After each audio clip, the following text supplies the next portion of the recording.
Let's go. Look at the bread gang already in the chat, filling it up with all those bread emojis. We see the sourdough squad as always in full force. How are we doing today on this beautiful Friday of playoff Packers week? They're in Lambeau officially.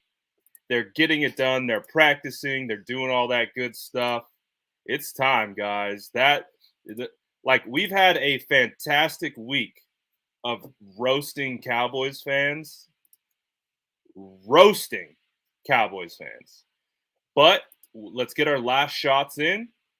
And we're all the way turned up on the Packers now. My focus now is officially on the Packers. I had to get my last couple shots in, on the Packers fans today, but we recognize it's time to move forward. Dude, we got a heck of Facebook people in here. Let's freaking go.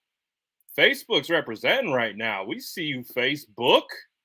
Let's go. Go Pack, go home. 100%. What's good, Jesse? Let's go. Sourdough Squad in the middle. Hopefully, when it's all said and done, we are smoking that pack, but we are going to get into all the news notes today. We'll start looking at some of the matchups that we're looking at going into this game, some of the things that we like, some of the things that we don't like. We'll get into all of that. Also, if Justin is in the chat, my good friend Justin E., once we get a little further down into this, I will have a scouting report for you on George Karlaftis. He's nice. I like him. But I like him a lot in a lot of different ways, but we'll get into that a little bit. But let's stay right here with the Packers. Let's go. Hit that like button if you're vibing with me, and let's get this thing going up. Dude, Facebook's in full force today. We see you, family. Facebook family is letting us know they are here. Let's go. Ooh, grilled cheese? I like that. What's good, my boy Jay? Let's go. Ambry Thomas not playing. I have not heard a single word. Let's start there. It's a great spot. We'll start with Ambry Thomas. So we've gotten reports out from practice today. Obviously, the biggest news of the day is going to be Nick Bosa officially clearing protocol. The concussion protocol, that is. Obviously, we've been kind of waiting and seeing what that was going to look like. But obviously today, Nick Bosa officially clears, and that's good news for us because obviously we know what that means. That means the Bear is back, baby, and you love to see it. There we go. That's what I wanted. So obviously with Nick Bosa coming back into the return, it's fantastic. It's beautiful. We needed it. And obviously, a lot of fans will go back to that week 3 matchup when they didn't have David Bakhtiari. They didn't have Elton Jenkins on the offensive line. And what happened? Nick Bosa got chipped. He got double teamed. He got triple teamed. He got all that. He's got all that going on week 3. But I think this defense, yes, it was Joey Bosa taking a leak, by the way. I'm not going to spend too much time on that because people are getting a little wild with that topic. They're adding like police departments and all kinds of crap. But yes, there is a picture floating around of, we believe it is Joey Bosa. You can't really get a great look at it, but we think it's Joey Bosa, not Nick Bosa. So just we're putting that out there. It looks more like Joey and less like Nick. So we're going to let that one slide. Oh my goodness. So obviously with Nick Bosa returning, it's huge news. Because obviously when we looked at that game against the Cowboys, we saw him go down with that hit on DJ Jones. It was concerning. It looked like something we could potentially be someone who we could potentially be missing for a couple times or for a couple games, but he will be back. And that is good news. So Joey Bosa will be back. Fred Warner is good to go, locked and loaded, ready to play. as well as Jimmy Garoppolo. So there shouldn't be any issues with any of those three. But I think the most concerning thing right now, if we're being honest, going into this game, is going to be Ambry Thomas. And if you would have said that week 13, you would have been we would have been like, you're a crazy person. Like, why do we care about Ambry Thomas? Like, we would have said that 2 months ago. We would have been like, oh, why? We care now. And Ambry Thomas is dealing with a bone bruise on his knee. I believe we saw him at practice earlier at Levi Stadium when they had the open stadium kind of practice thing going on over there as they prepared to leave for Lambeau. David Lombardi did capture some video of Ambry Thomas going through motion or going through drills. Well, I'll be honest, he was not moving that well compared to at least everyone else. Like Jesse is saying here, should be good per Kyle Shanahan, but we know how it works. They like to keep everyone guessing until the last possible moment.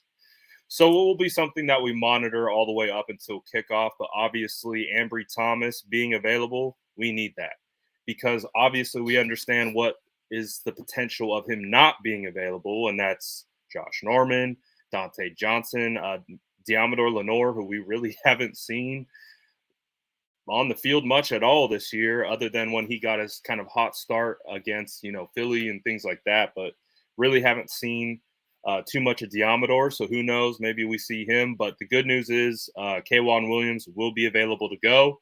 No issues with K'Wan. And obviously we saw how impactful K'Wan was against the Dallas Cowboys, coming away with that huge pick right off the back of the DJ Jones sack that then led to the now famous Deebo Samuel give me the ball play.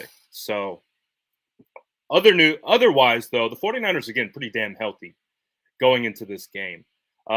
So that's really exciting. Obviously, Bosa, Fred Warner, Jimmy Garoppolo are going to be huge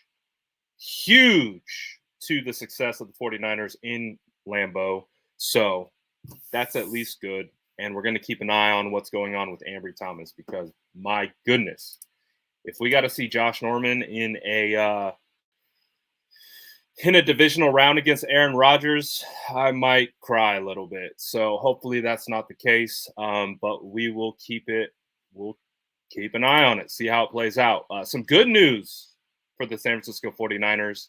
At least in my opinion, the New York Giants, who had 2 interviews with assistant GM Adam Peters, they opted to hire the Buffalo Bills guy from their staff. I don't know what his exact position was with the Buffalo Bills, but he will now be the New York Giants' new general manager, which means right now Adam Peters seems to be staying put. And that's good news for us. Adam Peters is credited with drafting guys like Ambry Thomas, Talanoa Hufanga, all those guys on the back end of the draft that we have heard of, like Elijah Mitchell and stuff like that. From my understanding, don't quote me, but Adam Peters is responsible for championing those types of picks that have been successful for the 49ers. So we like that. We want him here, and we especially want him here going into 2022, where the 49ers have roughly about 33 players under contract, no first-round pick, and there's going to be a lot of roster building going on. There's going to be a lot of molding and things like that, and I want this man in the mix. So that is good news for 49er fans regarding Adam Peters. Again, I haven't seen anything else about any other interviews he's done. I was scared. I felt like he was gonna get hired by the Giants. I thought it was almost like a foregone conclusion that was gonna happen, but I'm so happy that it did not. Some Packers news on the other side of it. They are getting healthy as well. I believe they activated Randall Cobb from injured reserve today. They also activated Pro Bowl pass rusher Zadarius Smith, who is a very good player for them. And I don't believe he hasn't really played that much this year. I don't think he was available week 3 against the 49ers when Green Bay came to town. And we had that crazy game. I don't think he was available. I believe also Whitney Merciless will be available. He was activated today as well. Left tackle David Bakhtiari, who, a lot of people, when they talk about best left tackles in the league, they will talk about David Bakhtiari. In that realm, at least before this year, I think it's safe to say that Trent Williams kind of stole that crown. And I think it's pretty crystal clear that Trent Williams is the best left tackle in the NFL. However, David Bakhtiari, he's been hurt for most of the year. But he is trending towards being a game time decision, but it's also a game time decision that doesn't sound ultimately optimistic.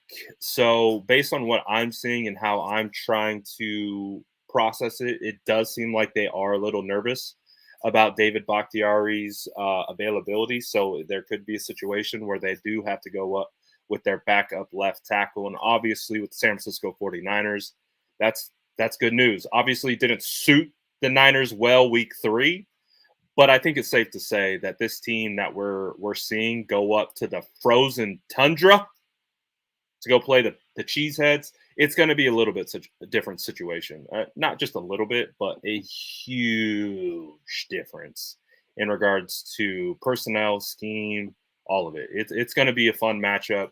Obviously, we're going to be able to see guys like this, Davante Adams and Deebo Samuel go head-to-head. Obviously, they don't play each other, but they're going to always be compared to each other. Fox NFL posed the question, who will have the better performance? And I'll pose the same question to the chat. Who will have the better performance? Will it be all-pro Deebo Samuel? Will it be Davante Adams on the dude, I can't talk today. What's going on? The frozen tundra? Who's it going to be? Who's it gonna be? Obviously, we are very, very, very biased towards Deebo Samuel. So I would be shocked if we got a lot of Davante's in here. But hey, don't be afraid to puff your chest out and say Davante might have a bigger game, because it is in the realm of possibility. Davante Adams and obviously Aaron Rodgers are studs. Absolute studs. The chat, we know the vibes. Chat wants to see that Deebo has an opportunity to really solidify himself as this insane legacy for him. Obviously, if the 49ers win, if Deebo has another huge game, Deebo is creeping up towards Anquan Bolden territory. Obviously, the 49ers have had great wide receivers in their time. Jerry Rice, Terrell Owens, a laundry list of guys. I could go on and on. John Taylor, tons of guys out there for the 49ers who have been successful. Good old J.J. Stokes. You guys remember J.J. Stokes? There's a bunch of guys that were ballers out there. Even Brandon Lloyd for a little bit too. But Deebo is absolutely entering that category of legendary status amongst San Francisco 49er fans and I think just amongst the general NFL populace. I think across the league, Deebo Samuel, like not just within our fan base, but across the league, he has an opportunity in front of him to be able to solidify his legacy this year. If the 49ers get a win against Green Bay and he has another Deebo Samuel-esque type game where he just does it all, rushing, receiving, soon. And let's say the 49ers, we're optimistic. Quest for 6 continues. Let's say, trying to say it in a way where it can't be jinxed. Let's say one of their ranges of outcomes, hey, the 49ers win the Super Bowl. Build the statue for Deebo. It's coming. It's coming. Deebo's balling, man. Deebo's having a fantastic year, and he is really doing a lot for his stock on and off the field. Another guy, obviously, that we're going to be happy to get is we are happy to get Mr. James Garoppolo back for the San Francisco 49ers. Obviously, the most polarizing player on the roster, arguably in the league. But you can't deny what he's been able to accomplish. When he goes in, when Mr. Jimmy Garoppolo goes in to games where he is considered the underdog, and that's by, I believe, the metrics of sports books and things like that. When a betting underdog in his career, best underdog win percentage in NFL history. So when Jimmy Garoppolo is going against the betting line, he's 3-5. So obviously, like, what does that mean? It just means when people are counting him out, when people are counting out the 49ers, he has a tendency to come back and do some damage. So we're going to find out, see if that trend continues. Obviously, the Packers are favored. The line has been moving. I believe it's around 5.5 to 6.5. It's kind of floating around there in favor of the Packers. So, hey, we are going to find out 100% if Jimmy Garoppolo, the underdog, will show up in Lambeau. I hope so. I absolutely hope so. The 49ers need a very good, clean game for Mr. James Garoppolo. So if the 49ers can get that out of him, like efficient, good Jimmy, no turnovers, I feel like the 49ers will be in a really good spot to win that game because, again, when we look overall at the 49ers offense and what their offense does, it travels well. You can play that brand of football in any type of weather, and it holds up. Whereas if you're a passing first team, let's say maybe you're a spread concept style team that relies on throwing the ball a lot, drop back passing, those types of things, a lot of, longer developing route concepts, maybe playing in frigid, freezing cold weather could have a little bit more of an impact on the game, maybe the way they go about it. But in this particular instance, I just don't see a world where the 49ers do anything different from a game plan perspective. I think with what we've seen from this team on the second half of the year, they are dialed in from a schematic standpoint, execution standpoint. I mean, obviously, execution can get better in spots, but that's football. It comes with the territory. It's going to go up and down. You're not going to win 100% of the reps that you play. But if you're winning 95, 98, I think you're in a pretty good spot. So for the 49ers, it's going to be really imperative for them to just play their game. Don't let the Packers defense dictate what should be going on and all that good stuff. Justin says, I think Inagbare, not projected to go in the first round, will be the steal of the draft. But thank you for the Karlaftis breakdown. Appreciate you, Justin. Wait until we get through this, and I got the Karlaftis breakdown for you. Dude, that kid's in. He's an interesting story, but I like it, and I'm excited to talk a little bit more about it.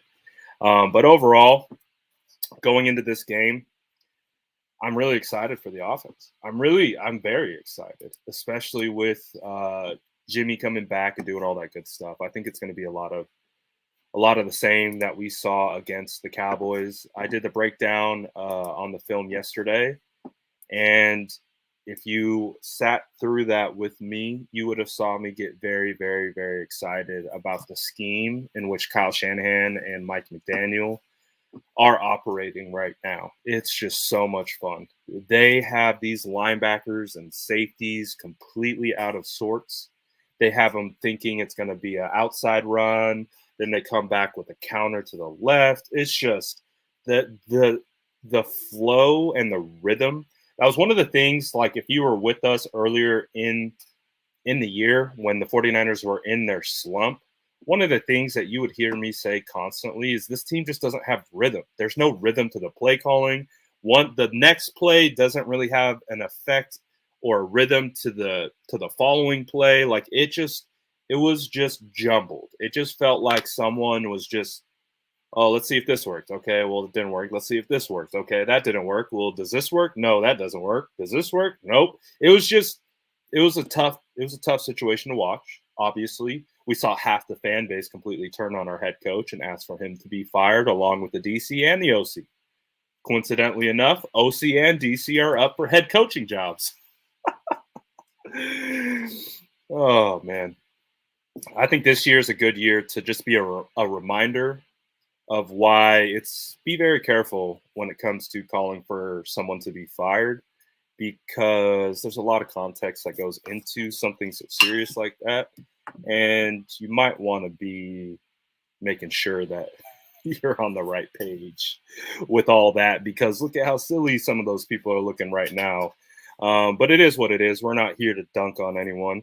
We're here to talk about Packers versus 49ers, a huge playoff game coming up, and it's going to be a lot of fun. So I'm really excited about it. It is going to be quite the game. I'm pretty nervous. I'm not going to lie, just speaking from my emotions and kind of my thoughts and all of it. It's just we know that this team, like I've talked about all year, they can beat anyone. I said this week 4, week 5, week 6, and it hasn't changed. This team can beat anyone. They have the staff, they have the players, they have the scheme. Like they have everything that they need on that roster to win a Super Bowl. No, and what they need to win the Super Bowl is just consistent play. If they get consistent play at a very efficient level, this team is unstoppable. We've seen it time and time again. If you go back and we look at all the losses that they've had this year, all the losses are self-inflicted wounds. Go back to the Packers game week 3. You go back to the offense just being absolutely putrid in the first half. They couldn't run the football. Obviously, no Elijah Mitchell, no Jeff Wilson, no JaMychal Hasty. It was literally Trey Sermon and Trenton Cannon, who were the 49ers running backs, but it was really just Trey Sermon. And we honestly haven't seen really much of Trey Sermon at all since then. So it was a completely different game, completely different personnel. It was a tough go. That was in the midst of, 49ers weren't in great shape week 3, but they almost won that game. It's one of the things that I keep coming back to. I just keep going back to man, they didn't have Elijah Mitchell. Deebo, if we get I'm jumping all over the place, but if that week 3 game, I'll never forget when I talk about rhythm and that offense. Obviously, I get it, but the starting running back was Kyle Juszczyk. They ran 4 rushing plays to start that game, and all 4 rushes went to 4 different people. You got Juszczyk got a rush, Deebo got a rush, Trey Sermon got a rush, and then George Kittle got a rush. And when I saw that for them to open the game, it was like, oh, that's not what they want to do. That's not who they are. That's not the type of scheme that what Kyle's trying to do. It felt like desperation. And I felt that in real time at the stadium watching that first drive. I was like, oh, what are we doing, guys? And I think it obviously comes down to back to the personnel situation. Deebo wasn't in that role that he was in. Elijah Mitchell wasn't available. And Brandon Ayuk was still firmly in the doghouse. This team has evolved. This team is different. They are completely different. They are different in every sense of the way. We understand, when we talk about the season, we always say it's a marathon, it's not a sprint. It's a marathon, it's not a sprint. We need to stop evaluating it like it's a sprint, because there's so many games left and there's so much more evolution that can come to the offense, can come to players, all that type of stuff. And I think that's what we're seeing. We're seeing the evolution. And right now with the 49ers going into Lambeau Field, the evolution to which they have reached, it's beautiful. I feel confident about them going in, but obviously I'm nervous at the same time. It's a double-edged sword. I'm confident, I'm nervous, but I can at least feel comfortable saying I feel confident about scheme. I feel comfortable about personnel. It's just what are they going to do with it, right? It's just what are they going to do with it? Are they going to come out and execute? Are they going to perform? Are they going to, make turnovers, silly penalties, in bad moments, like we've seen against Detroit, we've seen against Green Bay, we've seen just last week against the Cowboys. So which team's going to show up? Which version of themselves is going to show up? And that will determine who wins that game. Because I feel very confident in saying, if the peak version of the 49ers show up, I don't know how the Green Bay Packers win that game, because the 49ers, from a run game perspective, can absolutely play keep away. And thank you for the $2 sticker. I appreciate that. Clan Siege. But like when we look at the game, like some of the keys for myself, I want to play keep away. I don't know about you guys, but I want to play keep away from Aaron Rodgers. I do not want Aaron Rodgers to have the ball possession after possession after possession. Defense goes 3 and out, punt. Aaron Rodgers gets the ball, long drive, 3 and out, punt. Aaron Rodgers gets the ball back. I don't want to see that. I want to see it flipped. I want to see this offense just like that first drive against the Dallas Cowboys. That first drive against the Dallas Cowboys was the best drive of the entire year, hands down. That first drive that Kyle Shanahan, Mike McDaniel, Jimmy Garoppolo, George Kittle, Deebo Samuel, Elijah Mitchell, that whole thing that they cooked up and executed, it's beautiful.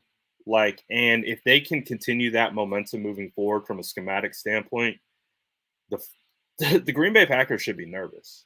The Green Bay Packers should be nervous. They shouldn't be thinking this is going to be just a walk in the park. Because obviously we know how the San Francisco 49ers play against the Green Bay Packers. We have historically played extremely well against the Packers. Aaron Rodgers is 0-3 against the 49ers in the playoffs. So he knows very well what that means.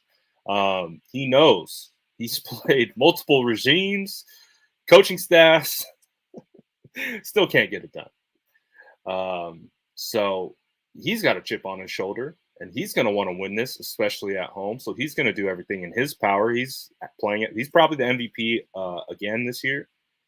So we're going to see. It's going to be a lot of fun. But just going back to kind of game plan situation, run the football, just like the 49ers did against the Cowboys. A lot of misdirection, a lot of play action, off run action. If they can do that, again, you have to defend what they show because they're that good. They have that good of personnel that if they're showing something that looks like an outside zone or an outside pitch, you have to react to it as if it's the outside zone or an outside pitch.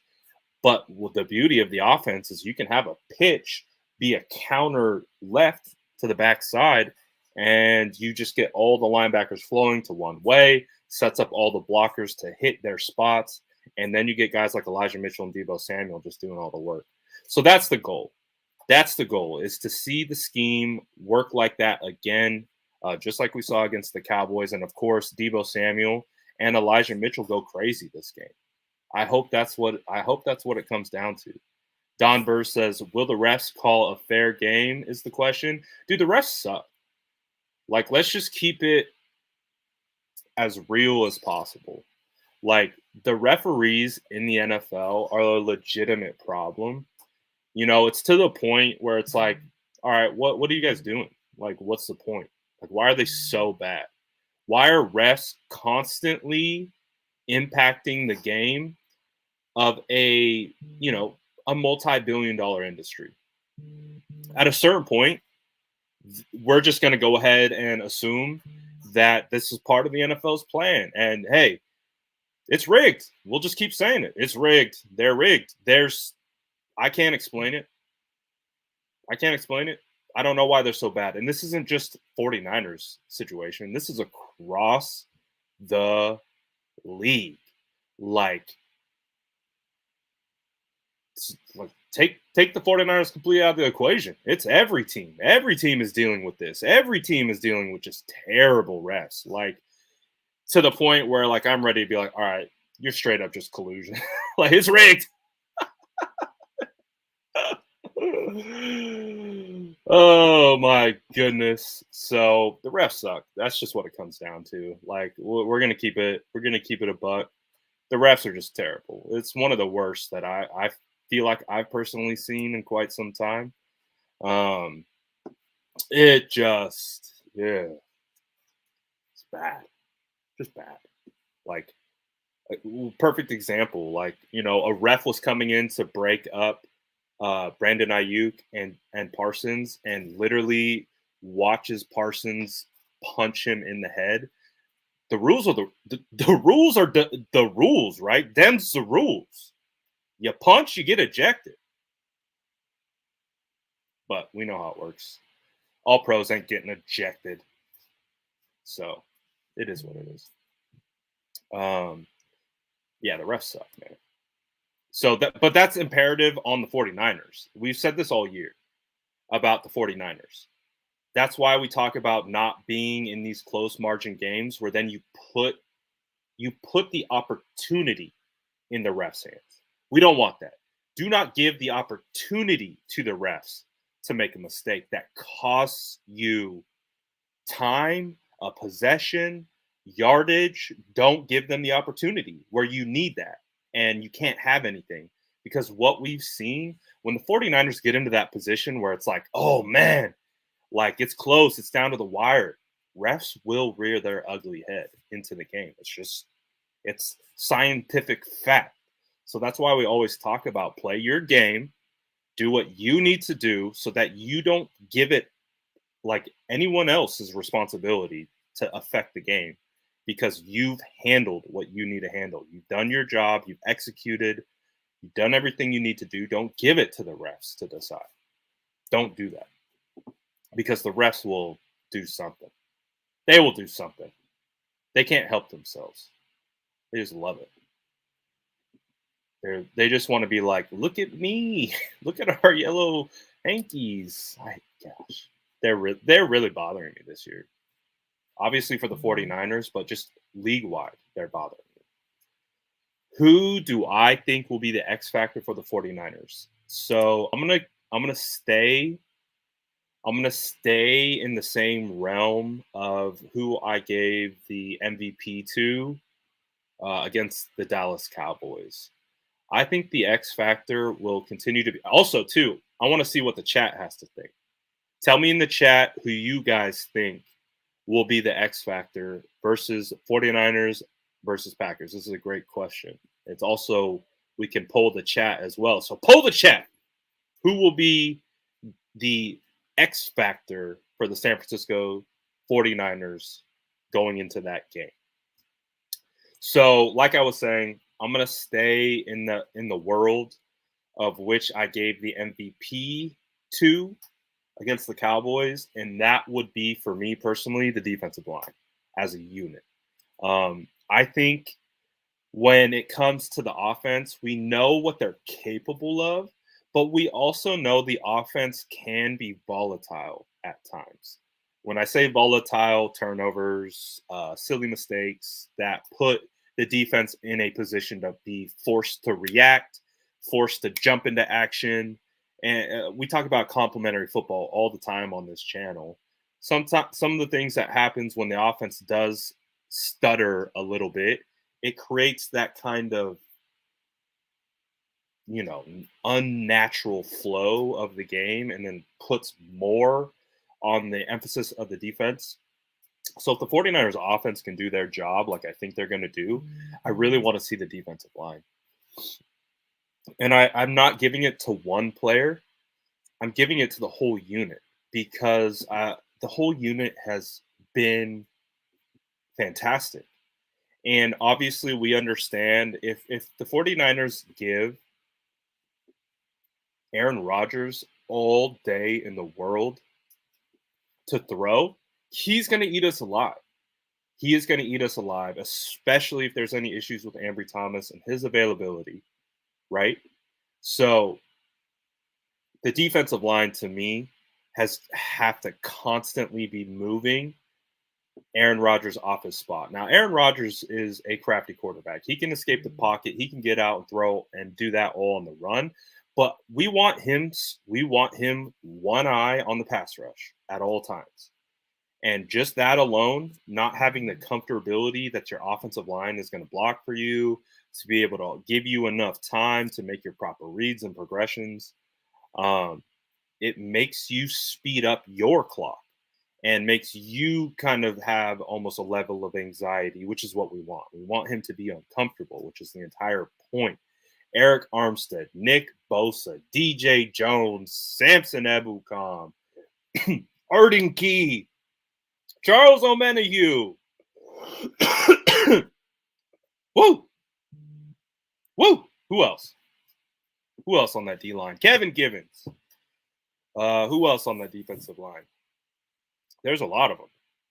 Kentavious Street. Who else? Feels like we have 30 defensive linemen at this point. But that's the whole thought process, is the defensive line, the way Chris Korsek and D'Amico Ryans have been able to work together and develop this rotation where they're constantly having fresh bodies out on the field. And remember, offensive line, they don't get breaks. They don't come off the field. They play every snap. And when you have a defensive line unit that is always fresh, but they're stacked, and so they're just sending waves of fresh bodies at you, that can be very difficult to manage for opposing teams. So that's the goal, and if they can also do it with 4, I think that would be huge. Because if you can bring pressure and get them off their spot just by rushing 4, that will do a lot, obviously, for the back end, for the defensive backs and coverage, and giving them more people to use in coverage and things like that. Work the numbers game a little bit better. So I'm really looking for that defensive line unit. I'm really looking for that defensive line unit to just ball out again. Remember, if we go back to 2019, if we go back to, there's a lot of references where we have seen the 49ers defensive line absolutely impact the game, specifically against the Packers. So that's what we want. I want more of that.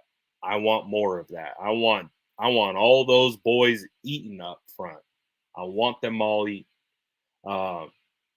So that's who I think is going to be the X factor of the game.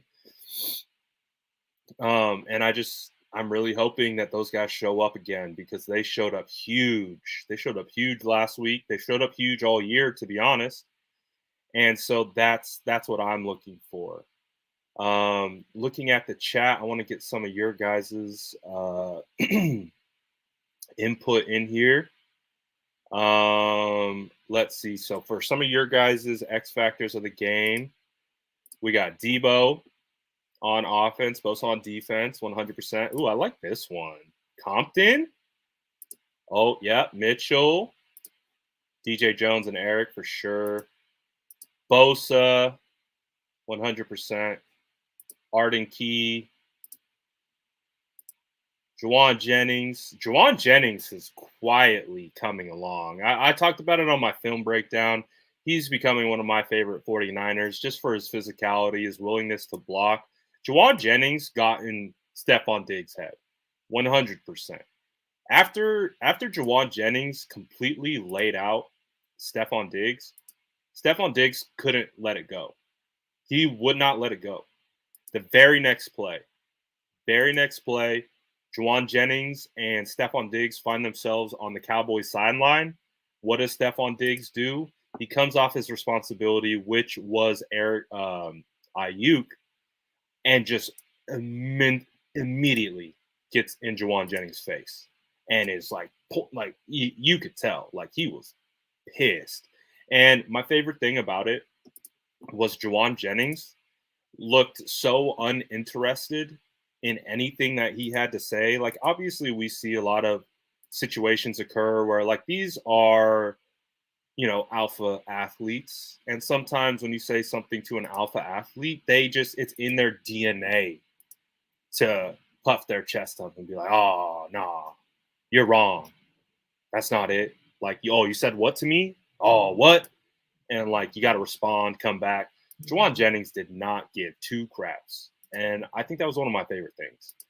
My favorite things from that game, because Diggs kept coming after him. That wasn't the last time. There was another instance in the game where Diggs was chirping Jauan Jennings again, and Jauan just eyes forward, just from a body language standpoint, just like you could tell he's not bothered by it. And that, to me, that's almost like some veteran type, like in a playoff game. Like the point of what I'm saying is Jauan Jennings got Diggs off his game because he completely obliterated him, and then just had Diggs chirping him the rest of the game. And then I'm watching this and I'm like, Jauan Jennings won.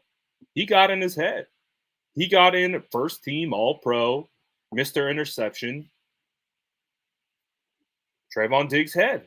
And for a second year wide receiver, and the way he's been used this year and the way he's developed and come along, Jauan is becoming one of my favorite players on this team. Like I just get the sense that he's kind of like an old soul. Like he's like, not in what maybe what you would perceive to be an old soul from the standard term, but in the sense of like the football term, where it's just like feels like he's been there, and it feels like he's done it before, and it feels like he operates that way. And it's something that I really like, and you don't get that from young players. Like clearly, Ayuk went through a situation. We've had plenty of young players go through situations before.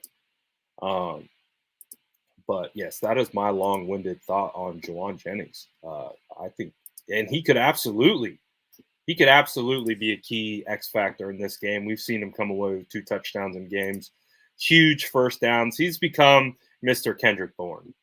I hear a lot of people, like when Jauan Jennings does something, they reference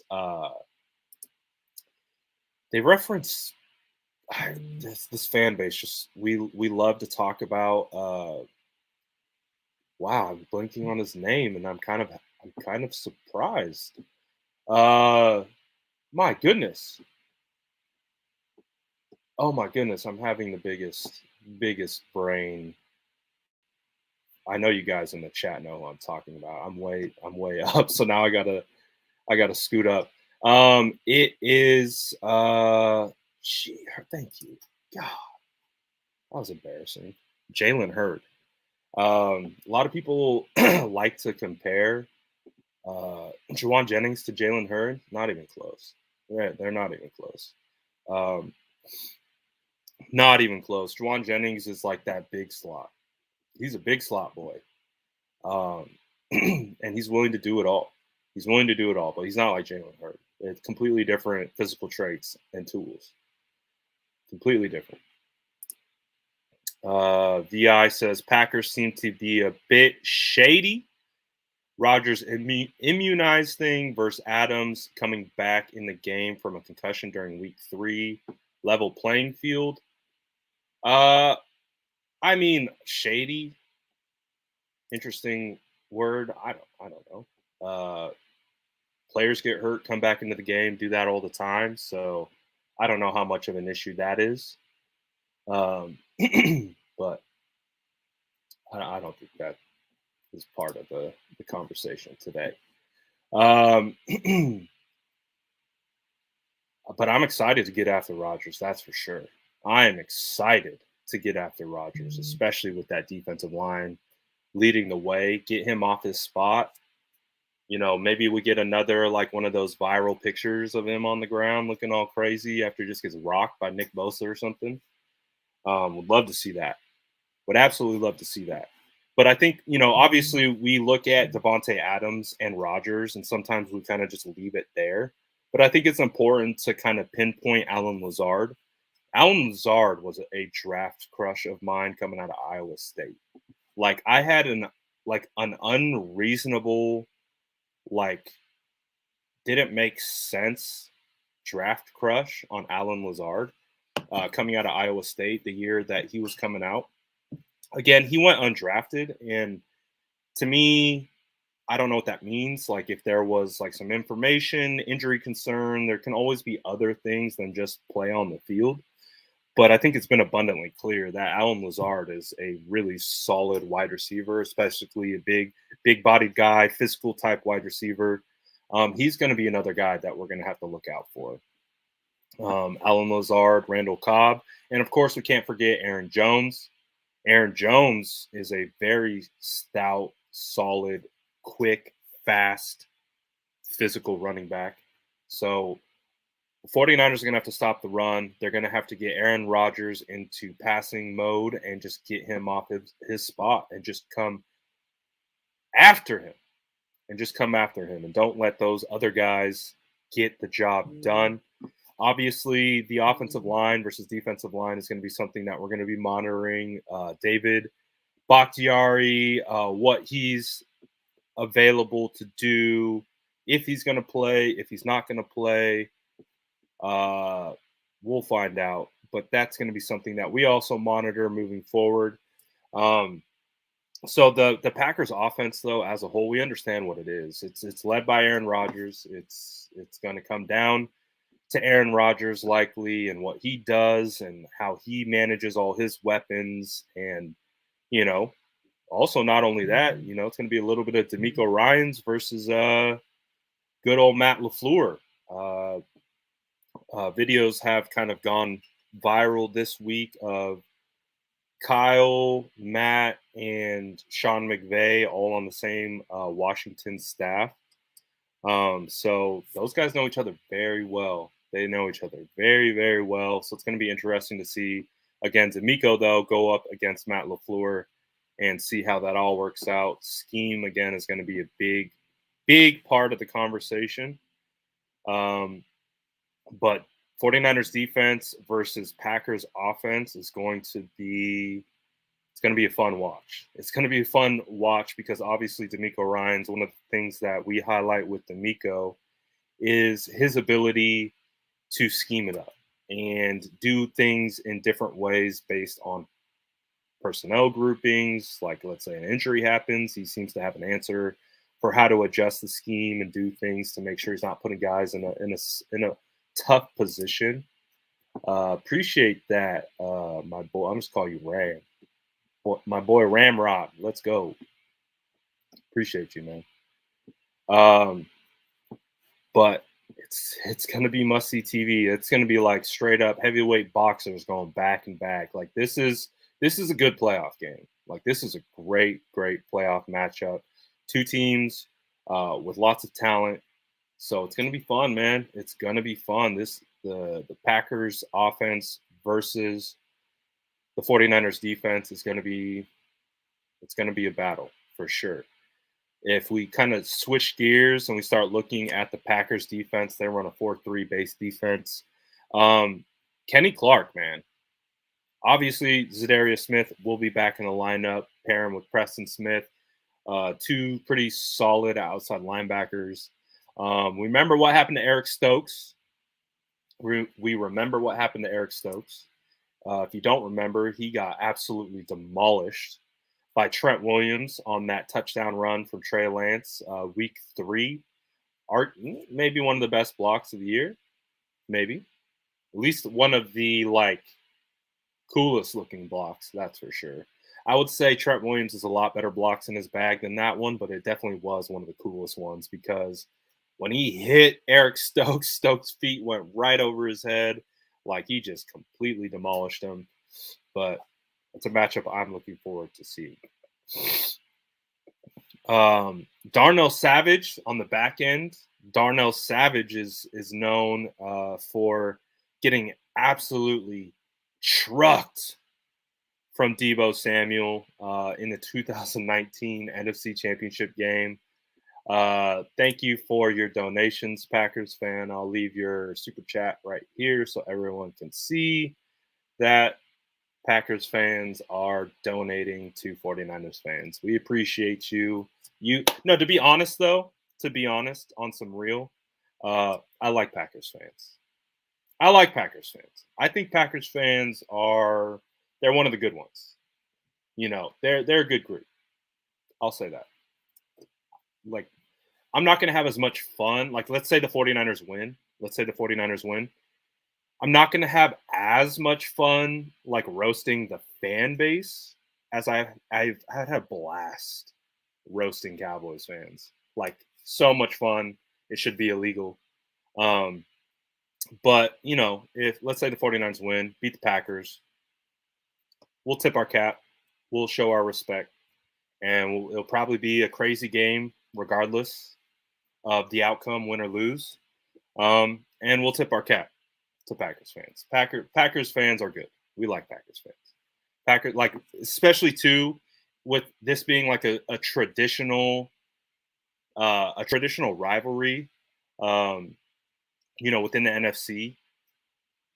It's something that we've come to love as 49ers fans. Maybe not as much for Packers fans, but they are very respectful. They are. I'll give them their credit. But now that we got our pleasantries out the way, you're going down. Shout out to Packers fan. We see you. But my biggest concern, honestly, when it comes to their defense, is Kenny Clark. I think Kenny Clark is one of the better interior defensive linemen in the league. When I did my study of, the 49ers offense versus Green Bay in week 3, if you remember the narratives from that game, one of the narratives where there's a lot of negative talking about Alex Mack, because Alex Mack happened to get beat on 2 plays pretty bad by Kenny Clark. But to be perfectly honest, like when you watch and you study the tape in those 2 losses, it's literally the game within the game. And I came away with so much respect for Kenny Clark after watching that tape and what he was able to do. Again, he understood what the 49ers were trying to do to him, and he was countering off of it. And as a result, that's just hard to do. Like, if I'm taking a hard zone right step and you take a hard step inside, we're going in a different direction. And it makes it really hard for me as an offensive lineman who thinks you're an outside shade. So I'm taking a hard step out, but you're cutting like fast across my face. And that's what we saw. We saw that, I think, on that one first blow up that Kenny Clark had. It was a perfect. He knew what Alex was going to do, and he had a counter for it, and he hit him with the counter. And then I think it was the first play of the second half, almost identical play from the 49ers offense, almost identical positioning from Kenny Clark. This time, he countered off what he did that first. I was like, okay, this guy's good. Like, he's just good. He knows what it's about. So my biggest thing is, obviously, do they attack the edges a little bit more? Because one of the things that we identified with the Cowboys' weakness is they're kind of weak in the middle. They're really good on the edges. They're really good on the edges with the speed from Parsons, the speed from Gregory, obviously DeMarcus Lawrence, Leighton Vander Esch. They all can move pretty well. So that's why we kind of saw the 49ers attack the inside a little bit more mid zones than normal. And I think, though, we go back to trying to get the outside. I think we go back to, pushing the outside zone, trying to get the edges, using the speed of Deebo Samuel and Elijah Mitchell to get those types of runs together. Because I think Kenny Clark, he's the kind of guy where, you kind of have to scheme around him. Like, he's that good on the interior of the defensive line for the Packers. So it's just something you got to look out for. Potentially we see more, pitches, outside zones, things like that. I still imagine we're going to see the counter game and all the gap schemes that we've been seeing from the 49ers. I imagine that's not going anywhere. But I do kind of see it where they are trying to attack the edges a little bit more because I would say Zadarius Smith, maybe Preston Smith, they're not as fast as of outside linebackers, but we'll see. Devondre Campbell. I'll say this too about Devondre Campbell. I had no idea who Devondre Campbell was. Linebacker for the Green Bay Packers, middle linebacker, I believe. He balled out against the 49ers. He knew exactly what the 49ers were doing. He was everywhere. He was everywhere. So I believe he's number 59. He was someone I had no idea who he was, didn't know he existed. And after that week 3 game, I knew exactly who he was. And he was a pretty pivotal piece into their win and stopping the 49ers offense because he knew what the 49ers were doing. There's multiple plays that he outran the offense to their spot before they even started doing what they were supposed to do. Like he knew. So that's a guy I want to neutralize. But again, different scheme, all kinds of stuff. There's a lot of stuff changing. Jedi Master John says the Cowboys are bad. That's why I agree with you. One and done as always. Yes, the Cowboys. The Cowboys are good. Like they have obviously a lot of weapons and firepower and they have potential, but it just seems like they're not a well-coached team. You know, well-coached teams do all the small things right. That's the difference between well-coached teams and badly coached teams is the well-coached teams do all the small things right majority of the time. And we saw instances where both teams suffered in that regard, but it felt like the Cowboys really suffered in that regard and really kind of ultimately ended up to them getting behind early. So getting behind early. But another guy, obviously, they're going to have Jair Alexander back. If you guys remember, he had that really, really insanely nice interception from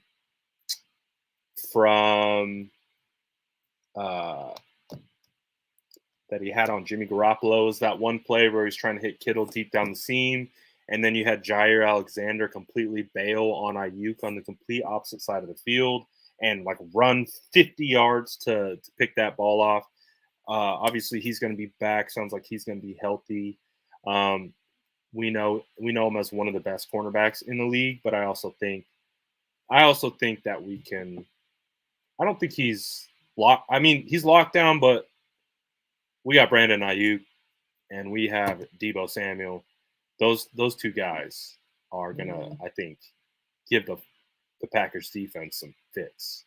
So I feel pretty good about the matchup.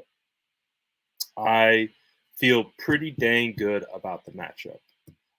Someone said, where can I get that hat? And that is a perfect transition for me. If you want any residency gear, this is a residency hat. Go to residency.com. Use the promo code the SF Niners, and then you can get this hat. Or you get tons of hats, but they also have. Let's see. If you want the mission hat, you can go. Nope, not this one. This one. There we go. If you want the mission hat, go away.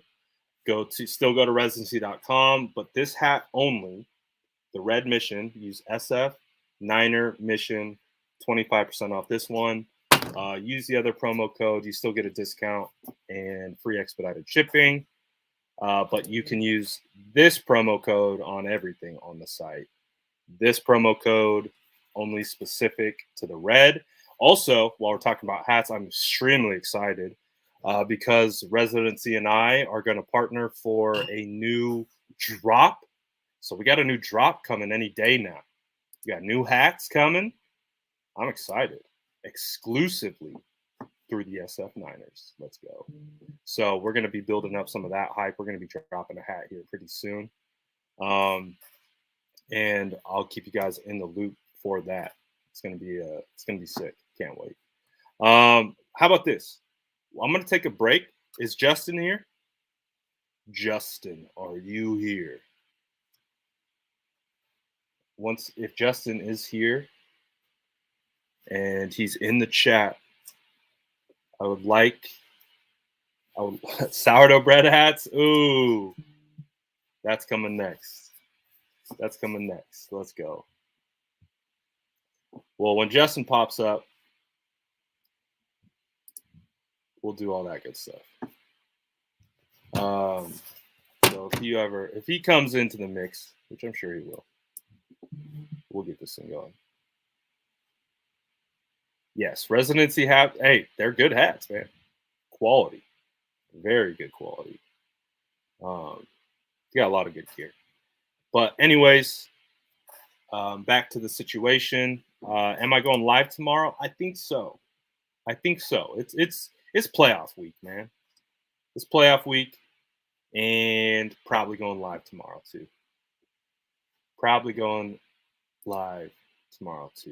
So keep an eye out for that. Also, if you haven't already, smash that like button. Helps your boy out quite a bit. We appreciate that.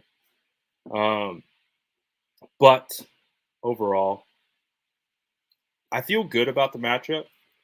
Obviously, there's a lot of individual things that we can look at, from who's available, who's not available, and things like that. But, going into Lambeau Stadium with the weather going to be what it is, sounds like it's going to be around, could be negative temperature, which is crazy. I don't even know if I've been in that type of cold before, so I don't even have like a reference point to be like, oh yeah, I've been in negative -5-degree weather, and I know what I don't think I have been. I don't think Tahoe gets that cold. I go to Lake Tahoe all the time, obviously, to snowboard and do all that good stuff, but I don't think so. I don't think it gets that cold in Cali. Have I ever been to a playoff game? Yes. The last game that I went to was the 2019 NFC Championship game against the Packers, and I got to watch Raheem Mostert and the San Francisco 49ers go crazy on the Green Bay Packers. And I like to tell the story about that game. Obviously, I'm a Bay kid, so I'm not really a kid anymore, but I'm from the Bay. So in the Bay Area, especially if you're a basketball fan, you would know that the Warriors, when they were at Oracle Arena in Oakland, that place was different. They were known, we were known for having the loudest fan base in the league for years, and that was with a losing team. And so when the Warriors started winning, and especially on that, I think it was like 2015 year, I went to a bunch of games, went to the playoff games for the Warriors, and they were insanely loud. When I say like loud, like my ears were ringing. It was deafening how loud it was inside Oracle Arena. And I was like, there's nothing that will ever compare to this noise level. I was like, there's nothing ever. Except I went to that 2019 playoff game, the NFC Championship, San Francisco 49ers versus Green Bay Packers at Levi Stadium. Levi Stadium gets a lot of crap, and I know why it gets a lot of crap. I think it has more to do with just not being in San Francisco, and the Candlestick was a dump, but it was our iconic dump. It was just so special to us. I think the location mattered the most, and I think a lot of people just had a hard time with the transition. Obviously, going out the city, to Santa Clara, all the issues that came along with it. So there's a lot of people that, and of course the 49ers weren't winning either when they had made the move. But when I went to that game in 2019, there was a point when the Packers were on offense and the 49ers were on defense. And the stadium was so loud. My, again, ears started ringing, but to the point where it was way more intense than what it was like at Oracle. And like I said, I didn't think I'd ever be in another sporting, because it's an arena, there's less people, there's 19,000 people, but it's got a roof, it's a circle, everything, all the noise just bounces and stays contained. Obviously, with Levi's, it's wide open. They got the big ends off the tower where noise can escape. But that game against the Green Bay Packers, the noise levels were insane. I'd never been to a sporting event that was that loud. I'd never been to a sporting event it was that loud. It's crazy. So, yes, I've been to a playoff game, 2019 NFC Championship game, and it was insane. It was nuts. It was beautiful. He's here. Let's go. Justin's here. So if you guys are new or you haven't been around, Justin, my boy Justin has been asking me for a couple days, maybe a couple, even might be bordering on weeks now. He's been asking me to look at George Karlaftis. He is a edge rusher heading into this draft class. He wanted me to take a look at him, and so I did, and I promised him that I would put together or just give him like my scouting report. I did a mini scouting report. So I'll start off by saying this. I watched one game. Typically, I watch 3 games to get like a full sample size on who a player is. And that's normally what I do. But I started off with one game. It was an Iowa game. I wanted to see. Iowa is known for their offensive linemen, the way they run the ball, their pro-style schemes, all that stuff. So I felt like the Iowa game was a perfect opportunity to watch this guy play edge for Purdue. And to start off, I'm going to start by listing some of his size and measurables. So he's 6'4", 275 pounds. He looks smaller. He looks a little bit smaller on the field. He looks like he could probably gain some weight. But then you realize, let's go. There he is. There's the boy. Then you realize George Karlaftis is 20 years old. And when you see that he's 20 years old, that tells you and that means that he will get bigger and he will continue to grow. And he will continue to add size onto his body. So just from looking at the body type, I see a guy who's going to get bigger. My player comp for George Karlaftis, Trey Hendrickson. So I saw, I don't see so Trey Hendrickson is pretty twitchy. I don't see necessarily as twitchy of a Trey Hendrickson. I see a physical Trey Hendrickson. Trey Hendrickson's defensive end for the Bengals. Got to study him this year, so I got a pretty solid idea of who Trey Hendrickson was. But some of the traits that I came away with George Karlaftis, extremely physical, has lots of speed to power moves, relentless motor, solid hands, good balance, good athlete. Some of the intangibles for this dude, he went through a ton of adversity. He lost his dad. He's at a pretty early age. He's the oldest of 4 kids. He went through a situation with his girlfriend where she almost died in a car accident. One of the things that I took away from watching this guy is he's a really good person, a really good person who's been through a lot. He has an interesting background where he's from Greece, or his dad was Greece, I believe, and that he lived most of his life there, and he played water polo. He was going to be on the Greek water polo team, but then they moved to the States, and then he started playing football in high school. But I think one of the coolest things about that is, as a freshman at Purdue at 18 years old, he racked up 7.5 sacks. And I feel like that's pretty damn impressive. He only had 14.5 sacks overall as his career. But to get 17.5 sacks in D1 football as an 18-year-old is pretty damn impressive. I think some of the concerns that I have is just could use refining. Obviously, that comes with age and more time and experience, more technical polish. But I think he has much more development to go through. So I think Carl is being considered as a first-round draft prospect. And I think he's I think he's going to be that. Like, he's a good prospect. Like, he looked legit. Like, Justin, like, you could see, like, he's got the heart. He's one of those, like, relentless motor guys. Like, he's a relentless motor guy that if you can get that polish on him from a technical standpoint, he still had good moves. Like I said, he did a lot of speed to power moves. But if you continue to get the speed rush stuff together, George Karlaftis could be a nice player. So good recommendation there, Justin. I like that. He was nice. He was nice. But I think the biggest thing that I took away from watching him, just the one game and kind of learning the backstory about the guy, is he's gonna still grow.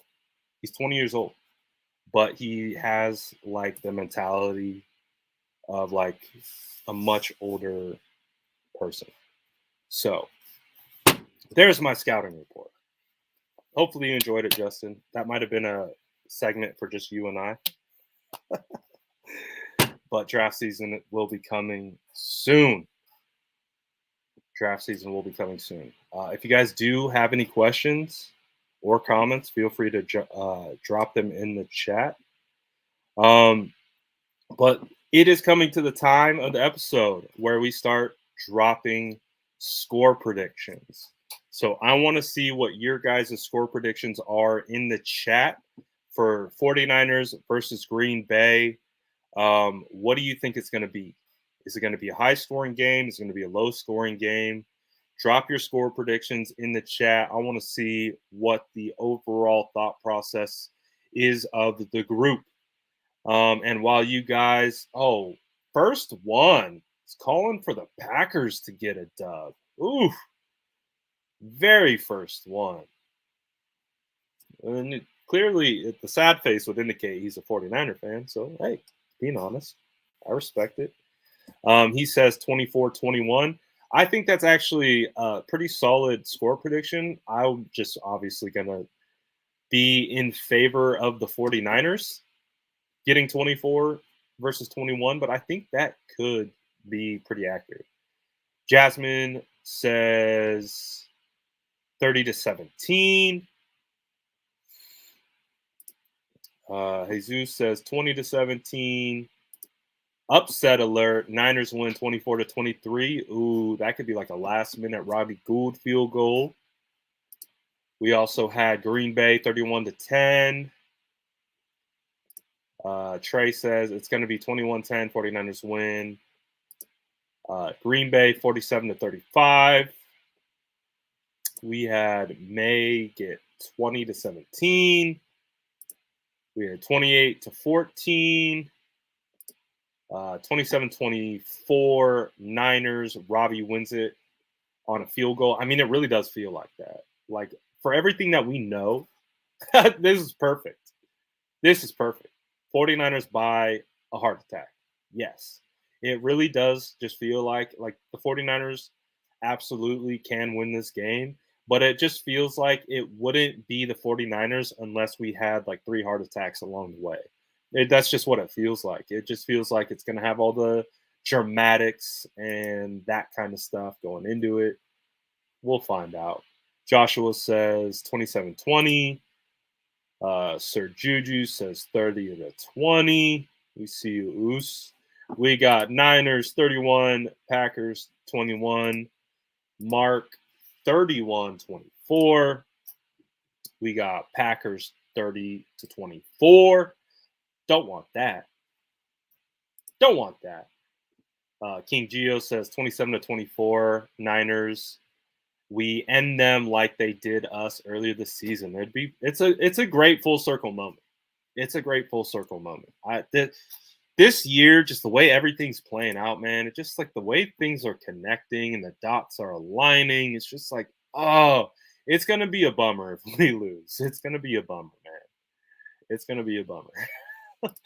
But I feel like they're more than capable of winning. Like, I don't feel like going into this game they're underdogs, but they're underdogs because they're on the road and they're going against Aaron Rodgers. I think that's really the two main elements and the differences between these teams is one team has Aaron Rodgers and they're playing at home.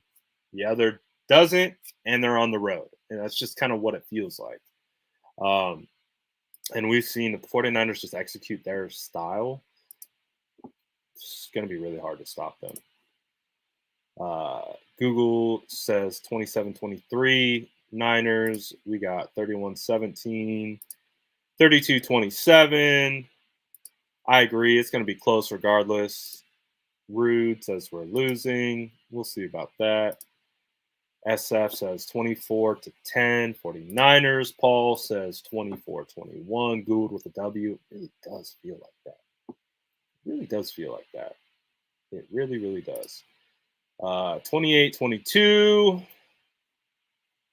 What else we got? We got 20. Oh, blowout.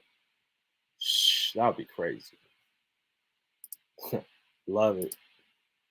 Oh, where'd it go? It totally skipped on me. Dang, that went crazy. Ramaran. I'm so bad at names. I'm so sorry. Like I said, I'm gonna call you Ram. Team Ramrod. Upset Niners win 24-23 from Ram. Mark says 31-24. We stopped their offense from scoring. They get the last drive, I feel like. Ooh. Talk about nail biting, right? Because we've been in that position before. God, could you imagine how much anxiety we're all going to have if it turns out, the 49ers are ahead and it's up to Aaron Rodgers to lead a game-winning drive to it's Dallas Cowboys week all over again. It's week 3 all over again. I do not want to be in that position. I'll tell you. I don't want to be in a position where the Packers have an opportunity to have a game winning or game tying type drive there at the end. Oh, I don't want that. That's like where Aaron Rodgers thrives at that point. And I don't want that. I don't want that. Don't want that at all. That would be just no fun. That would just be, God, like someone said, 49ers by a heart attack. That's where that's going. That's where that's going. Niners 9-6, low scoring game. I mean, the 49ers, when we see the 49ers play games, it feels like they're scoring 30 points every game, right? It just kind of feels like that.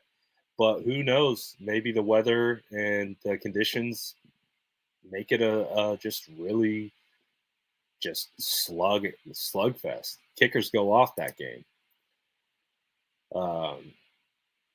So we have someone in here wishing injury on our players. So he's basically telling me, please block me.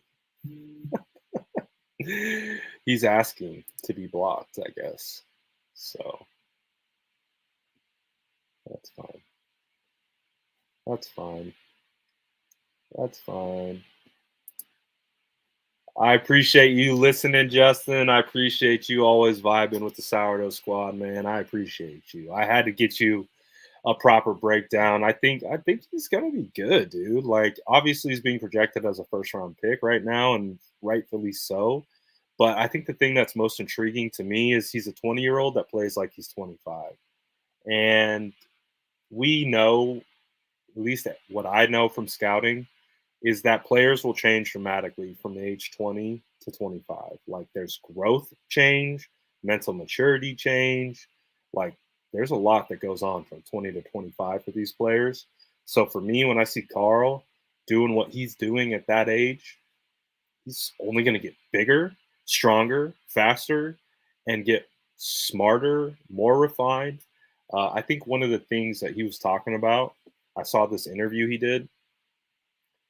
Obviously, he's gone through a lot of things that are very difficult in his life, but I think the way he's managed it and internalized it is he's not afraid of anything because literally everything has happened to him. And for me, those types of people are dangerous when not only they have a good mindset and a good mentality before things happen, but then things happen to them and they're able to maintain that mindset and mentality and work through it and then come out the other side. Like, that makes people dangerous, in my opinion. And so for Carl, there's a lot of intangible stuff. Like, if I'm a scout and getting to know a person, he's one of those guys that will probably be like someone's gonna fall in love with that kid and really want to get him on their team and develop him, because I see a guy who has time to develop, but he's young, man, but he's got the baseline skill set is crazy. Gammon says Packers' success is using their screen game to offset potent pass rushes. AR-12 holds the ball shorter than any other quarterback. He goes for mismatches, not scheme. I mean, there's definitely some truth to that. He's really good at getting the ball out quickly. He's really good at being able to identify defenses and do lots of things to make sure he is getting the ball out quickly. Screen wise, they definitely do a lot more things than just using screens, but it is something that they have in their belt. But yeah, I mean, it's Devontae Adams. Like, always just got to be keen on Devontae Adams. Devontae. What's Devontae doing? Where is he? Where is he going? Just not something that we want to see happen yet again. So, again, I'm in the thought process. It's going to be like a very close game, 24-21, maybe 21-20. Like, I think, I forget who said it. Let's go. We see you, Don Burr. It just, like that one person said, it's 49ers win, but by a heart attack. Oh, and they are voting against us, man. They're so a lot of receipts have been coming out. Obviously, people are doing their picks, and who's going to win, who's not going to win. The 49ers, I'll show one example of one. This is from the NFL Network. NFL Network has the 49ers, and it's hilarious. Who the only person who picked the 49ers to win is Adam Rank. And we all know Adam Rank very well because we roasted him for his 13-3 prediction the year the 49ers went. No, let me re-say that. We roasted him for his 3-13 prediction when the 49ers ended up going 13-3. They flipped the script on Adam Rank. And he's been trying to walk it back and be better to the 49er faithful, but also just something to keep in mind. Something to get in mind. Keep in mind, Adam Rank is a Bears fan and like a loyal Bears fan. So I don't think he would pick the Packers I just don't think he would do that. Like, he's a devoutly open Bears fan. I don't think he would pick the Packers. I just don't think he would do it. So I think this is fool's gold from Adam Rank. He did something. I probably don't have it. I probably have to go back super far. He made a post. When the 49ers, I think, had just beat the Falcons. And it was like, I forget what he said. I think he said the 49ers are the scariest team in the NFC. And I was like, oh, this is bait. Don't trust this. And sure enough, I was like, this is a jinx. When Adam Rank was praising the 49ers, I was like, this is a jinx. There's no way. Like, don't fall for it. This is a jinx. And the 49ers ended up losing to the Titans that next game. So that's where my energy's coming from with Adam Rank. I'm just like, nope. I don't like Adam Rank picking the 49ers to win, because also the last time he did it, 49ers didn't win. I think I'm almost there. We'll see if I can find it as I scroll through my entire Instagram. Did he say it? Yes, he did. Exactly, right here. So this is what I was talking about. Adam Rank came out and tweeted, how would you feel, 49ers fans, if I said they were the best team in the NFC? And this was my response to it. It's like, nope, it's bait. This dude's trying to bait us. Don't fall for it. Don't fall for Don't fall for it. This fool's gold. Do not fall for Adam Rank positively talking about the 49ers. Don't do it. And what happened? 49ers lost next week against the Titans. So I don't we're very cautious about anything that this guy says about the 49ers. Very cautious. Very, very cautious. So anyways, like I think someone asked me earlier, probably going to be doing a live tomorrow. Obviously this week is going to be crazy. It's definitely gotten real today. It feels real. Like it feels like it's upon us. Like yeah, I was enjoying Dallas week quite a bit. Having a lot of fun. Just roasting Dallas fans and the Dallas Cowboys and doing all that. But today feels like it's real. Like today feels like, all right. It's almost like I gotta lock in, like as a fan, as a content creator. It's like, okay, wait, it's playoff time and the Packers are here. It's now. The 49ers are in Green Bay. They're practicing in Green Bay. Like it is happening. The game is coming. Oh, that's right. The game's tomorrow. See, this is how crazy I am. The game's tomorrow. Of course we're going live tomorrow. It's not on Sunday. I'm over here on my regular schedule. Oh yeah. We're doing pregame live tomorrow.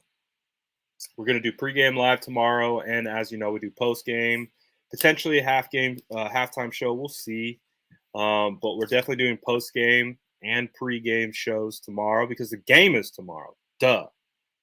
Look at me, I'm crazy. So the game's tomorrow. That just took it up another notch. I'm over here like, oh, we got another day. Like, no, we don't. The game's tomorrow, doofus. Oh my goodness. Yes, it's a Saturday game, man. It is a Saturday game, not a Sunday game. Saturday game. Oh boy. Oh boy. That just shot the nerves up a little bit. So I think right around this time tomorrow, it's going to be game time. That's crazy. That is crazy. Red Eye's got a weather report for us. He says weather looks good, clear. Green Bay Saturday temps. Is that 15 to 10? So it's like it's going on the reverse scale. In Cali, we're used to it going like 10 to 15, not backwards, 15 to 10.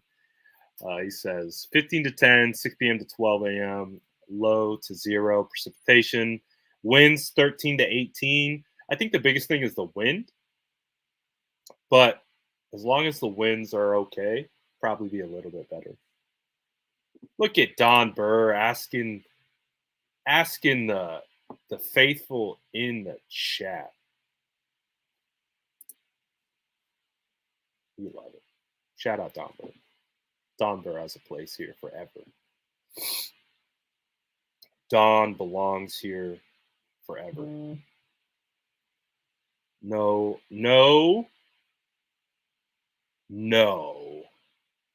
Don Burr slander is allowed. But game's tomorrow. Jeez. There's a little ADHD brain for you.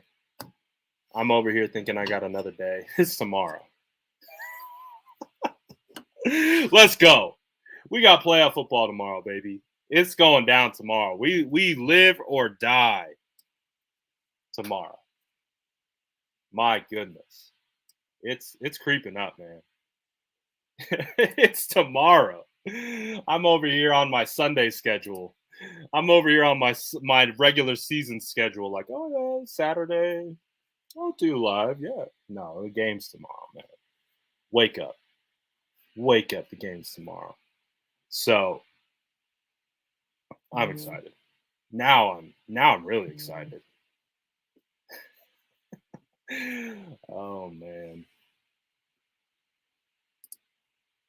Oh yeah, 100%. 100%. Jason says, Brad, do you think the long opening possession sets a big tone, keeping Rodgers cold? That's just got to be something that has got to be like at the front of the 49ers minds. It's just keeping him off the field, limiting opportunities, playing keep away. And we understand if the 49ers play their game that they want to play, it does that naturally. So it's not like they have to like do something that they're not used to doing. And they're able to just, if they run their scheme and they're effective at it, they will by default keep Aaron Rodgers on the sideline. So as long as they can run their offense and execute, that will be part of it, and it should be a part of it. They should absolutely want to keep Aaron Rodgers on that sideline, man.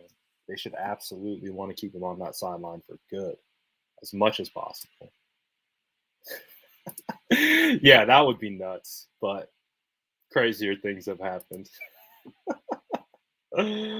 Crazier things have happened. I agree. It is going to be a bloodbath. It's going to be it. I mean, it's cliche to say, "Oh, these teams want it." You know, it's very cliche to like, "Oh, they're motivated to get it." You know, it's a playoff game. These guys are professionals, of course they are. But I think there is some truth on both sides that there is a little bit of extra motivation for both sides to want to win this game. Now, clearly, who needs more motivation than survive in advance? Not a lot of people. It's you win or go home. What more motivation do you need? But when we start talking about the human element and players who could be here, could be going, there's a lot of extra heavier storylines and situations that come along with it. So I'm pretty excited about it. It's gonna be crazy, dude. It's gonna be absolute. I'm gonna probably have anxiety all day tomorrow. I already got anxiety now, and it's going to be a lot of fun, man. It's gonna be a lot of fun. It's gonna be stressful. It's gonna be fun, and then it's gonna be stressful and it's gonna be fun. But hopefully, at the end of it, we are on the post game going crazy. Really, really happy about a 49ers win. Obviously, we understand what happens and what it means if they don't win. And I'm not ready to pack it in yet. I don't want the season to end. I want it to keep going. Oh, man. Could you imagine, though? I'm not going to look ahead.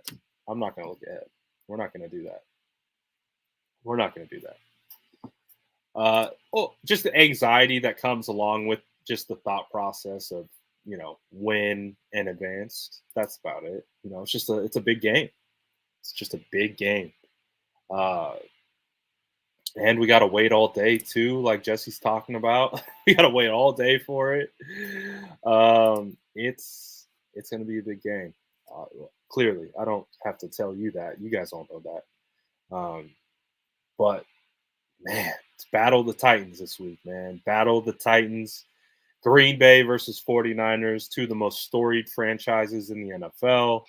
A natural rivalry that the 49ers have had. Like, I know a lot about the Green Bay Packers rivalry. That's something that is very real for me and that kind of stuff. So I want to see obviously the 49ers win in advance, but to be able to do it, yes, underrated.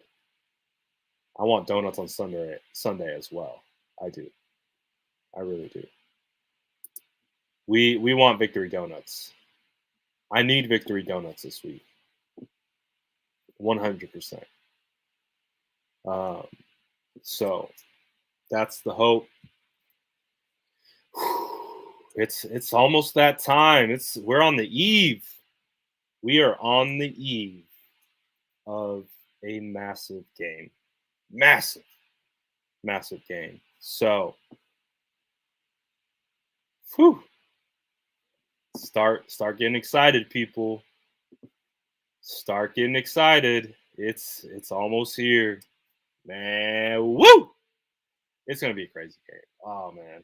I'm just thinking about all the different ranges of outcomes I can go with. It's like, oh my gosh. Oh my gosh. Yes, they better be open. I think they would still be considered closed based on the note that they left. Oh no, they opened up today. So they might be open. We'll see. We'll see. But whew. Yeah. Crazy. Crazy. I'm excited, man. All right, guys. I think that's going to be it for today. Obviously, on the eve of the playoff matchup against the Packers, it is upon us. It's getting hot and heavy. I don't know, man. Are we going to be able to? I don't know. We'll be able to sleep tonight. It's one of those types of games. It's one of those types of games. It almost feels like I'm playing, like it almost feels like I'm playing or something. Like I'm not even close. But it's just like, oh my gosh. That's how you know like you're real. Like not that you're not real if you don't feel anxiety. That's not what I'm saying, but it's just like when you're invested, man, when you're invested, it starts to get heavy. It starts to get heavy. So I'm excited. I am excited. So like I said, I will see you guys tomorrow for the pregame. Because it is a late game, we could be potentially doing two pre-games. We'll see. We'll see. But keep an eye out. Keep an eye out and get ready. Get prepared. Try to get your sleep. Try to get your 8 hours tonight because tomorrow is going to be intense. Tomorrow is going to be absolutely intense. So be ready. Be prepared. Do what you need to do tonight. Make sure your entire schedule is cleared tomorrow. Make sure there's nothing that you need to do tomorrow. Get it all done tonight so that your one and sole focus tomorrow is the second you wake up is 49ers football because we got to be locked in, man. we gotta be locked in. It's gonna be intense, but we'll talk about it more tomorrow. And start getting even more. Tomorrow's gonna be emotional morning. It's gonna be emotional morning. It is. I feel it. So I'll see you guys tomorrow. If you're new here, smash that sub. If you haven't already, hit that like on the video. You get those likes up. And I will see all you guys tomorrow morning. Keep an eye out for what time. Obviously, you got the bell on. It will tell you the second I schedule the live. So do that too to make sure you don't miss. And we'll be back tomorrow. My goodness. Where are we at? What are we at? They're saying get the chat. I haven't even keeping up on the likes. What are we at to begin with? Oh, already? Only 2 more? Only 2 more likes on the video? And we're at 200? That's impressive. I'm seeing 187. So I'll stick around for 200 likes. I think I know the chat can do it. Chat always comes through. I don't think the chat has ever failed a like challenge. Oh, we got it. Look at that. Dubs in the chat. Dubs. SDS equals dub game. We got our goal. Perfect timing. We're heading out on a W. Let's go. Heading out on W. Appreciate the Sourdough Squad. You guys are the best. We did it. Look at the fam. We did it. Let's go. We to the moon, baby. To the moon. Again, the Sourdough Squad is literally undefeated. We get to our goals when we set them, and everyone comes through, man. Seriously, I think that's why I haven't been paying attention because DJ's not here telling me where we're at with likes, and I haven't been paying attention. Vader says get to 250. Oh, 300? No, not at all. No, not at all. They don't believe in us. Oh yeah, Jimmy Garoppolo bashing. We're not doing that. We want Jimmy. We need Jimmy to be successful, so we're rooting for Jimmy. We want Jimmy to be solid. We want Jimmy to be solid, 100%. We do not want to see Jimmy fail, because if Jimmy fails, 49ers fail, and that's not what we want. That's not what we want. 1 million likes. One day we'll get 1 million likes. Bet. But I appreciate you guys. We hit our goal, 200. I actually didn't even set a goal, but I think the chat set the goal. That's impressive. I love that. I think that the chat set the goal, and I think that's fantastic. Yeah, we want Jimmy Winopolo or Playoffalo, whichever one you like. But yes, needs to happen. Shout out the Sourdough Squad. I appreciate you guys as always. You guys are the best. And like I keep saying, I will see you guys tomorrow morning, and we will do it again right before we kick off. It is going to be nuts. Ooh, 500 for tomorrow. Ooh, I like that. 100%. 100%. Oh yeah, Sourdough Scout coming in. Justin's shaping up to be our first Sourdough Scout. So I got to look at Inogbre and see what he's about. But yep, Justin's turning out to be our first Sourdough Scout. We see the squad. Let's go. So, like I said, if I'm doing two, I could be doing one probably around like 10:30, and then maybe another one around noon. So I would say keep an eye out for those windows for sure for tomorrow. But tomorrow we're gonna be working. We working, baby. So you guys have a great rest of your night. Everyone be safe. Again, remember, get your 8 hours. Get your affairs arranged. It's playoff football tomorrow. We got to be focused. We got to be locked in from the second we wake up. The second we wake up, we got to be locked in. So I'll see you guys tomorrow. Remember, hit that bell. That will help notify you when I set a live, so you guys can keep an eye on that. And then we will go from there. You guys have a fantastic rest of your night. Be safe. Sourdough Squad, as always, is undefeated. I appreciate you guys. I will